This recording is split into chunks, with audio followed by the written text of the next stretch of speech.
4টা দিন পাৰ হোৱাৰ পিছতো শিৱসাগৰৰ সিংহদুৱাৰত যি বিস্ফোৰণ হৈছিল এখন ডাম্পাৰত তেল চুৰি কৰি থকা অৱস্থাত আৰু এই গোটেই তেল চুৰ চক্ৰটোৰ মূল যি মাষ্টাৰমাইণ্ড জেলিল আৰু আবুলক এতিয়াও শিৱসাগৰ আৰক্ষীয়ে গ্ৰেপ্তাৰ কৰিব পৰা নাই। এতিয়ালৈকে ভুকে পোৱা নাই যে ক'ত পলায়ন কৰিলে জেলিল আৰু আবুলে আৰু কোনজন ৰাজনৈতিক নেতা, যিজন ৰাজনৈতিক নেতাই 2026ত টিকট প্ৰত্যাশী এইজন ৰাজনৈতিক নেতাৰ পৃষ্ঠপোষকতাত যে এই গোটেই তেল চুৰি চক্ৰটো চলি আছে এই কথা আৰক্ষীয়ে জনাৰ পিছতো এতিয়ালৈকে কিন্তু সেই ৰাজনৈতিক নেতাগৰাকীৰ কাষ চাপিব আৰক্ষী পৰা নাই। এতিয়া ৰহস্যজনক কথাটো হৈছে যে আবুল আৰু জেলিল নামৰ এই যি দুই তেল চুৰ, এই তেল চুৰে কেৱল এই দুইজন তেল চুৰেই গোটেই এই চিণ্ডিকেটটো চলাই থকা নাই। ইয়াত জড়িত আৰক্ষীৰ পৰা আৰম্ভ কৰি ৰাজনৈতিক বিষয়ালৈকে সকলো আছে। ৰাজনৈতিক যিসকল টিকট প্ৰত্যাশী মই ইতিমধ্যে কৈছোঁ তেওঁৰ নেতৃত্বতে গোটেইখিনি চলি আছে। জোনাকী নগৰৰ পৰা আৰম্ভ কৰি যিসমূহ পথাৰেদি ONGCৰ পাইপ যায় তাত ক'ত ক'ত ফুটুৱাই, ক'ত প্ৰেছাৰ কম হ'লে ONGCয়ে যেতিয়া GGSৰ পৰা ONGCক যিসকলে ইনফৰ্ম কৰিব লাগে, যিসকলে জনাব লাগে, সেইসকলে কিয় ONGCৰ বিষয়াক অৱগত নকৰে। অৰ্থাৎ ONGCৰ একাংশ বিষয়াও যে গোটেই তেল চুৰি প্ৰক্ৰিয়াটোৰ লগত জড়িত আছে সেই কথাটো নিশ্চিত হৈছে। কোনজন মোহন নামৰ ব্যক্তিয়ে ভেল্ভ ফুটুৱাওঁতে, এবাৰ ভেল্ভ বহুৱাওঁতে এবাৰত 3.5 লাখকৈ টকা লয়, এই কথাবোৰ আৰক্ষীয়ে কিয় তদন্ত নকৰে। কোনজন লাহন উপাধিৰ মানুহে SP অফিচত গৈ প্ৰতিমাহে পইচা দিয়ে, এই কথাবোৰ তদন্তত কিয় নাহে। এতিয়া আৰক্ষীৰ চকুলৈ সকলোৱে বাট চাইছে, আৰক্ষীৰ চকুলৈ চাই সকলোৱে অপেক্ষা কৰিছে যে আবুল আৰু জেলিলৰ লগত সাংগু পাংগু এজনকো এতিয়ালৈকে কিয় আৰক্ষীয়ে গ্ৰেপ্তাৰ কৰিব পৰা নাই। এইখন শিৱসাগৰ সদৰ থানাৰ অধীনতেই থকা জয়সাগৰত এই গোটেই ঘটনাটো হৈছে, সিংহদুৱাৰত গোটেই ঘটনাটো হৈছে। কিন্তু শিৱসাগৰ আৰক্ষী থানাৰ যিটো দায়িত্ব থাকিব লাগিছিল, শিৱসাগৰ আৰক্ষীৰ উচ্চপদস্থ বিষয়াসকলৰ যিটো দায়িত্ব থাকিব লাগিছিল, তাত কিন্তু বিশেষ যেনেধৰণে গুৰুত্ব দিব লাগে সেই গুৰুত্ব যেন নাই দিয়া, তাক লৈ কিন্তু চৰ্চা হৈছে। দল সংগঠনো এই গোটেই প্ৰক্ৰিয়াটোত মাত মাতিবলৈ বাধ্য হৈছে। মই প্ৰথমতে মনিৰুল ইছলাম বৰা ডাঙৰীয়া আছে, মই অকণমান আপোনাৰ ওচৰলৈ আহিম। এই গোটেই প্ৰক্ৰিয়াটো শিৱসাগৰৰ পৰা যে তেল চুৰি চক্ৰ, ইয়াৰ পূৰ্বেও আপোনালোকে ৰিপৰ্টিং কৰি আছিল, সেই সময়ত এটা বৃহৎ তেল চুৰি চক্ৰ হৈছিল। এতিয়াও যে সেই চক্ৰটো চলি আছে, আৰক্ষীয়ে এতিয়াও কিয় বাধা দিব পৰা নাই। কোন কোন আৰক্ষী আচলতে মেনেজ হৈ আছে? এইটো আজিৰ ঘটনা নহয়, এইটো বিগত 20 বছৰৰ পৰা শিৱসাগৰ জিলা আৰু ডিব্ৰুগড় জিলাক কেন্দ্ৰ কৰি বৃহৎ খাৰুৱা তেল চুৰি চক্ৰ সক্ৰিয় হৈ আছে উজনি অসমত। আৰু এই উজনি অসমৰ শিৱসাগৰ জিলা আৰু ডিব্ৰুগড় জিলাৰ সীমান্তৱৰ্তী এলেকাত তেওঁলোকে ঘাটি পাতি তেওঁলোকে তেলৰ চোৰাং চিণ্ডিকেট চলাই আছে। আৰু ইয়াৰ লগত অসম চৰকাৰে যিটো কথা কৈছে দুৰ্নীতিৰ বিৰুদ্ধে শূন্য সহনশীলতা, সেইটো এটা সাঁথৰত পৰিণত হৈছে। কাৰণ কেলৈ দুৰ্নীতি এক শ্লোগানত পৰিণত হৈছে, দুৰ্নীতিৰ শূন্য সহনশীলতা শ্লোগানত পৰিণত। কাৰণ আৰক্ষী প্ৰশাসন, ৰাজ্য চৰকাৰৰ প্ৰশাসন, জিলা প্ৰশাসনসমূহ, আৰক্ষী প্ৰশাসনৰ বৃহৎ অংকৰ টকা, এই কোটি কোটি টকা তেল চুৰ চিণ্ডিকেটৰ পৰা তেওঁলোকে মহিনা হিচাপে পায়। আৰু যাৰ বাবে তেওঁলোকে এই চিণ্ডিকেটটো বিগত 20-30 বছৰ ধৰি বন্ধ কৰিবলৈ অপাৰগতা প্ৰকাশ কৰিছে। ৰাজনৈতিক নেতা বহু জড়িত হৈ আছে, বিজেপি দলকে ধৰি বিভিন্ন ধৰণৰ ৰাজনৈতিক নেতা, পালি নেতা এই ধৰণৰ কেছত চুৰি তেলৰ চক্ৰৰ লগত জড়িত হৈ আছে। আৰু আমি ভাবোঁ যে এইটো ক্ষেত্ৰত বৰ্তমানৰ মুখ্যমন্ত্ৰী ডক্টৰ হিমন্ত বিশ্ব শৰ্মাই যদি কঠোৰ পদক্ষেপ গ্ৰহণ নকৰে তেনেহ'লে বিজেপি দলৰে বদনাম হ'ব। কাৰণ তেওঁলোকৰ ৰাজ্য চৰকাৰৰ ৰাজনৈতিক দলৰ পৃষ্ঠপোষকতাতে এই চুৰি চিণ্ডিকেটটোৱে অতপালি চলাই আছে। আবুল আৰু জেলিল নামৰ যি দুজন ব্যক্তি, সেই ব্যক্তি দুজন অৰ্থাৎ এই তেল চুৰ দুটা, যি দুটা গৰু চুৰিত অভিযুক্ত, ইমান তেওঁলোক আচলতে হাই প্ৰফাইল, ইমান টেকনিকেলি ইমান হাই নে যে আৰক্ষীয়ে এতিয়ালৈকে 4টা দিন ধৰি এই দুজনক ট্ৰেক কৰিব পৰা নাই।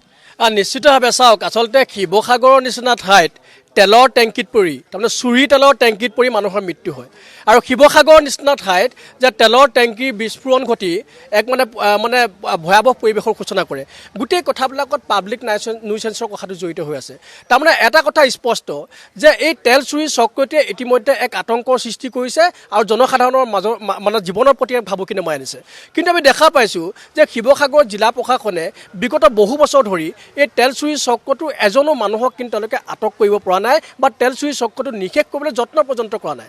আৰু গোটেই বিষয়বিলাকত যে অসম চৰকাৰখনৰ কিছুমান বিষয়ববীয়া, কিছুমান আমোলা বা কিছুমান মন্ত্ৰী বা আমাৰ প্ৰশাসনিক ব্যৱস্থাটো সম্পূৰ্ণৰূপে জড়িত হৈ আছে, এই কথাটো কিন্তু জল পটপট অৱস্থা। গতিকে আমি অনুসূচিত জাতি ছাত্ৰ সন্থাৰ মজিয়াৰ পৰা এটা কথা স্পষ্ট কৰিছোঁ, আবুল আৰু জেলিলক অতি শীঘ্ৰে আটক কৰক। আৰু তেলচুৰি চক্ৰ উজনি অসমৰ যি তেলচুৰি চক্ৰ সেই তেলচুৰি চক্ৰটো উৎখাত কৰিবৰ কাৰণে ব্যৱস্থা গ্ৰহণ কৰক আৰু মুখ্যমন্ত্ৰীয়ে গোটেই বিষয়বিলাকত হস্তক্ষেপ কৰাৰ আমি দাবী উত্থাপন কৰিছোঁ। অজিত দাস, আপুনি এজন যিহেতু নিজেও অধিবক্তা, যিটো গোচৰ ইতিমধ্যে ৰুজু হৈছে 119/2025, তাত যিকেইটা ছেকশ্যন লাগিছে 61(2), 305(287/288/125B আৰু ৰেডউইড ছেকশ্যন 23 অফ পেট্ৰলিয়াম এক্ট। এতিয়া ক্ৰাইম এগেইনষ্ট নেশ্যন এটা এইটো ইতিমধ্যে এটা গোচৰ।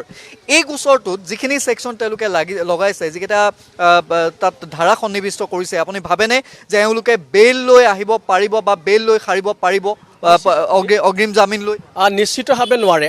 যদি পুলিচৰ তদন্তৰ প্ৰক্ৰিয়া যদি অত্যন্ত নিখুঁতভাৱে হয় তেতিয়াহ'লে নিশ্চিতভাৱে নোৱাৰে। যদি পুলিচে আৰক্ষীয়ে যদি এই গোটেই তদন্ত প্ৰক্ৰিয়াত যদি হেমাহিৰ সৃষ্টি কৰে তেতিয়াহ'লে কিন্তু পাৰিব, এই কথাটো স্পষ্ট। আৰু এটা কথা, বেইল লোৱাৰ অধিকাৰ সকলোৰে আছে, কিন্তু সেই বেইলটো মানে নাপাবৰ কাৰণে সেই যিমানখিনি চেষ্টা কৰিব পাৰিব, মানে চি ডি যিহেতু কোৰ্টে বিচাৰে, অনাৰেবল কোৰ্টে চি ডি বিচাৰে, কেছ ডায়েৰী বিচাৰে, সেই কেছ ডায়েৰীখনত তেওঁলোকে তদন্তৰ প্ৰক্ৰিয়াটো কিমান দূৰ আগবঢ়াইছে, তেওঁলোকে বেইল নাপাবৰ কাৰণে কি ব্যৱস্থা গ্ৰহণ কৰিছে, এই কথাটো পুলিচৰ ওপৰত ডিপেণ্ড কৰিব। বিষ্ণু শইকীয়া আছে। এতিয়া গোটেই কথাটো হৈছে যে বাৰে বাৰে এই যিটো তেলচুৰি চক্ৰ শিৱসাগৰতেই ঘাটি পাতি লৈ আছে, আজি বছৰ বছৰ দিন ধৰি ইয়াতেই ঘাটি পাতিছে, কিন্তু আৰক্ষীয়ে যিটো গুৰুত্ব দিব লাগিছিল, শিৱসাগৰ আৰক্ষীয়ে এতিয়ালৈকে কিন্তু সেই গুৰুত্বটো দিয়া দেখা নাই। কাৰণ আবুল আৰু জেলিলক এতিয়ালৈকে গ্ৰেপ্তাৰ কৰিব নোৱাৰা কোনো কথা নাই। আবুল আৰু জেলিলৰ সৈতে কোন সাংগু পাংগু আছে, কোনজন ৰাজনৈতিক নেতাৰ হস্তক্ষেপত পৃষ্ঠপোষকতাত এই কামবোৰ কৰি আছে, GGSৰ কোন কোন বিষয়া জড়িত হৈ আছে, ONGC এতিয়ালৈকে নিমাত, ONGCৰ খাৰুৱা তেল চুৰি হৈছে, ONGC এতিয়ালৈকে এটা শব্দ তেওঁলোকে প্ৰকাশ কৰা নাই। তেওঁলোক ব্যস্ত হৈছে যে যিসমূহ পাইপলাইন আছে য'ত য'ত ফুটা কৰি তেল চুৰে চলাই আছিল, এতিয়া অৰ্ডাৰ আহিছে ONGCৰ ফালৰ পৰা তাৎক্ষণিকভাৱে সেই ফুটাবোৰ মাৰিব লাগে। অৰ্থাৎ অতদিনে যে তেওঁলোকে প্ৰেছাৰ কমি আছিল, এই কথাবোৰ ONGCয়ে গুৰুত্ব দিয়া নাছিলে। অৰ্থাৎ তেওঁলোকে জানে। আচলতে চাওক, দীৰ্ঘদিন ধৰি যেতিয়াই চোৰাং তেলৰ কথা উত্থাপন হয় তেতিয়া আৰক্ষী নামটো কিন্তু সাঙুৰ খাই পৰে। আচলতে আৰক্ষী নামটো যেতিয়া সাঙুৰ খাই পৰে আমি দেখা পাওঁ যে আৰক্ষীয়ে তৎকালীনভাৱে কোনো ধৰণৰ ব্যৱস্থা গ্ৰহণ নকৰে, যাৰ বাবে আৰক্ষীৰ ওপৰত সন্দেহৰ আঙুলি চকু বাৰে বাৰে উঠি আহিছে। আৰু তাৰ সমান্তৰালভাৱে আপোনালোকে যিহেতু দেখিছে যে সেইদিনা ডাম্পাৰ তলত যিহেতু খাৰুৱা তেলৰ এটা বৃহৎ আকাৰৰ টেংকি আছে, এই খাৰুৱা তেলসমূহ ক'ৰ পৰা আহিছে, আচলতে ক'ৰ পৰা আনি তেখেতলোকে সংগ্ৰহ কৰিছে। ইতিমধ্যে এটা অভিযোগটো উত্থাপন হৈছে যে ONGC পাইপ ফুটা হয়তো তেখেতলোকে এই খাৰুৱা তেলসমূহ তাত সংগ্ৰহ কৰিছিলে। আচলতে ONGC প্ৰশাসনিক বিভাগটো ইমান দুৰ্বল নে যে বাৰে বাৰে খাৰুৱা তেল চোৰাঙৰ যিহেতু বিভিন্ন সময়ত অভিযোগ উঠি আছে, ONGCলৈ আঙুলি টুৱাই আহিছে যে ONGCৰ পৰাই এই তেলসমূহ চোৰাং তেল ব্যৱসায় কৰা ব্যক্তিসকলে এই তেলসমূহ সংগ্ৰহ কৰি দিয়ে। তাৰপিছতো ONGC যিটো প্ৰশাসনিক বিভাগ, সেই প্ৰশাসনিক বিভাগটো ইমান দুৰ্বল নে তেওঁলোকৰ মেটেৰিয়েল দিছে, যাৰ বাবে চোৰাং তেলৰ ব্যৱসায় বাৰে বাৰে ONGC তেলসমূহ চুৰ কৰে। ইয়াৰ ওপৰত আমাৰ প্ৰশ্ন আছে। আমি অসমীয়া যুৱ মঞ্চৰ দাবী জনাইছে, আবুল আৰু জেলিলকতো তেওঁলোক দুৰ্ধৰ্ষ কোনো সন্ত্ৰাসবাদী নহয়, তেওঁলোক ডকাইত নহয়, তেওঁলোকতো সাধাৰণ এজন চোৰাং তেলৰ কাৰবাৰ কৰা এজন ব্যৱসায়ী। এই দুজন ব্যক্তিক আৰক্ষীয়ে কিয় গ্ৰেপ্তাৰ কৰে? আজি 4টাকে দিন উকলি গ'ল। 4টাকে দিন উকলি যোৱাৰ পিছত তেখেতলোকক আৰক্ষীয়ে কিয় গ্ৰেপ্তাৰ কৰিব পৰা নাই? আৰু যদি আৰক্ষীয়ে তেখেতলোকক এনেধৰণে যদি গ্ৰেপ্তাৰ নকৰি মোকলাই ৰাখে বা তেখেতলোকক মানে এটা সময়সীমা বান্ধি দিয়ে যে তেখেতলোকৰ সুবিধা যদি গ্ৰহণ কৰে, তেতিয়াহ'লে হয়তো আৰক্ষীৰ ওপৰত সন্দেহৰ চকু সদায় থাকিব। গতিকে মই শিৱসাগৰ আৰক্ষী অধীক্ষক অনুৰোধ জনাইছোঁ, আপুনি অতি শীঘ্ৰে ইয়াৰ ওপৰত ব্যৱস্থা গ্ৰহণ কৰি এই যি আবুল আৰু জেলিলক অতি শীঘ্ৰে কৰায়ত্ব কৰাৰ এক ব্যৱস্থা গ্ৰহণ কৰক। মাদুৰীৰ মোহন, যিজন ব্যক্তিয়ে ভেল ফুটুৱাই 3.5 লাখকৈ এবাৰত লয়, তেওঁ হৈছে মাদুৰীৰ পৰা আহে মোহন নামৰ এজন ব্যক্তি। যিজন ব্যক্তিয়ে গৈ আৰক্ষীক মেনেজ কৰে তেওঁ লাহন উপাধিৰ এজন ব্যক্তি। ইমানখিনি কোৱাৰ পিছতো ইমানখিনি তথ্য আৰক্ষীৰ হাতত আছে। জেলিল আৰু আবুলৰ সৈতে কোন কোন জড়িত, যিকেইজন ব্যক্তিয়ে আৰক্ষীক বাধা দিছে, যিকেইজন ব্যক্তিয়ে সংবাদ মাধ্যমত তাত বাতৰি কৰাৰ বাবে বাধা দিছে, এই ব্যক্তিকেইজনক কিয় এতিয়ালৈকে আটক কৰিব পৰা নাই? কোনজন ব্যক্তিয়ে যি জেলিল আৰু আবুলৰ সৈতে চোৰাং তেল বিক্ৰী কৰিবৰ বাবে, খাৰুৱা তেল বিক্ৰী কৰিবৰ বাবে কাক মেনেজ কৰি কাক লৈ আহে, গ্ৰাহকক কোনে লৈ আহে, এই ব্যক্তিকেইজন কোনে কেতিয়া এতিয়ালৈকে কিয় আৰক্ষীয়ে আটক কৰিব পৰা নাই? এইটো বৰ ডাঙৰ প্ৰশ্ন। আৰু এতিয়াও সকলোৱে আশা কৰিছে শিৱসাগৰ আৰক্ষীয়ে অন্তত এই গোটেই বেহুটো ভংগ কৰি, চিণ্ডিকেট ভংগ কৰি এইকেইজন দুৰ্ধৰ্ষ অপৰাধীক যাতে গ্ৰেপ্তাৰ কৰে, তাৰ বাবে এতিয়াও সকলোৱে আহ্বান ৰাখিছে।